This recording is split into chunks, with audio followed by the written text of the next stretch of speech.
This is Coffee with God, and I am Father Jose. Let us begin this day with the Word of God and a short reflection. A reading from the Holy Gospel according to Matthew, chapter 25, verses 14 to 30.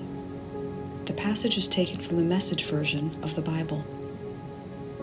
It's also like a man going off on an extended trip. He called his servants together and delegated responsibilities.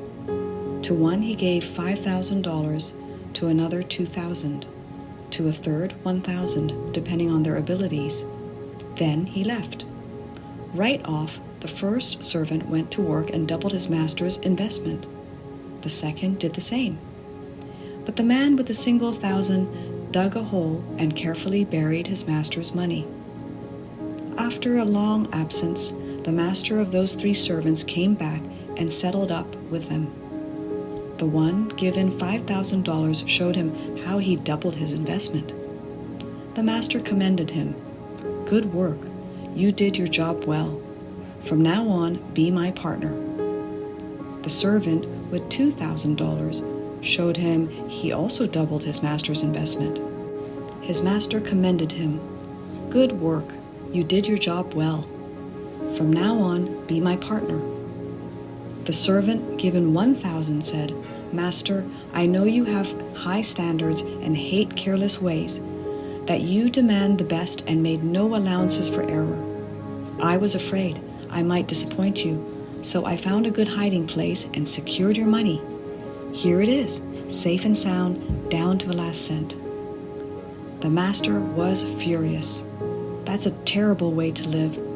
It's criminal to live cautiously like that. If you knew I was after the best, why did you do less than the least? The least you could have done would have been to invest the sum with the bankers, where at least I would have gotten a little interest. Take the 1,000 and give it to the one who risked the most, and get rid of this play it safe who won't go out on a limb.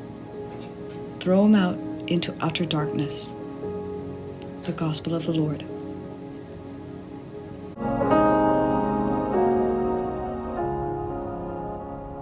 Reflections on the Gospel according to St. Matthew chapter 25, verses 14 to 30.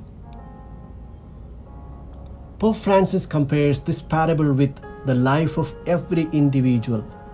He says this parable has a beginning, a middle, and an end, which sheds light on the beginning, the middle, and the end of our lives.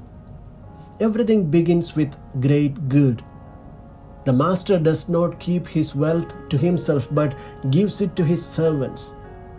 5 talents to one, 2 to another, and 1 to a third, to each according to his ability.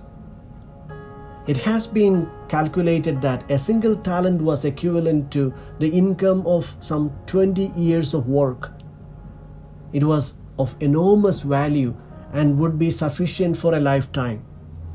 This is the beginning. The beginning of everything for us too is not with our efforts, but always begins with God's grace, who entrusts different talents to each one of us.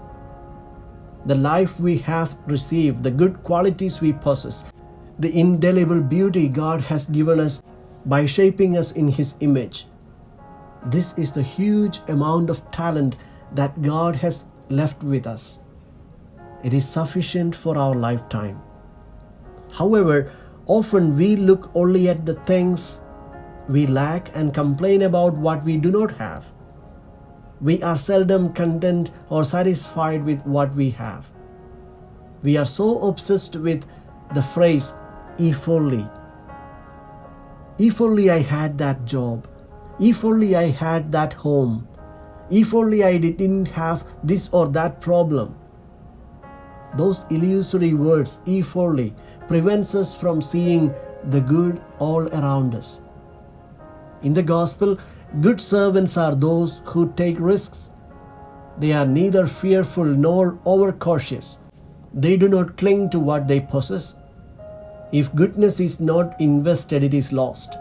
How many people spend their lives accumulating possessions, concerned only about their good life and not the good they can do. Jesus addressed those servants who took the risks, calling them faithful. If you do not take risks, you will end up like the third servant, burying your abilities, your spiritual and material riches, and everything. There is no faithfulness without risks. Fidelity to God means handing over our life, letting our carefully laid plans be disrupted by our need to serve. But I have my plans, and if I have to serve, let your plans be upset. Go and serve. In God's kingdom, there is no room for lazy and scared people. The third servant had said that he was afraid. Fear is a game of the devil, showing our lack of faith and trust in God. One who trusts God will not be afraid of anything. He or she will cherish the freedom of being a child of God and dare to take risks.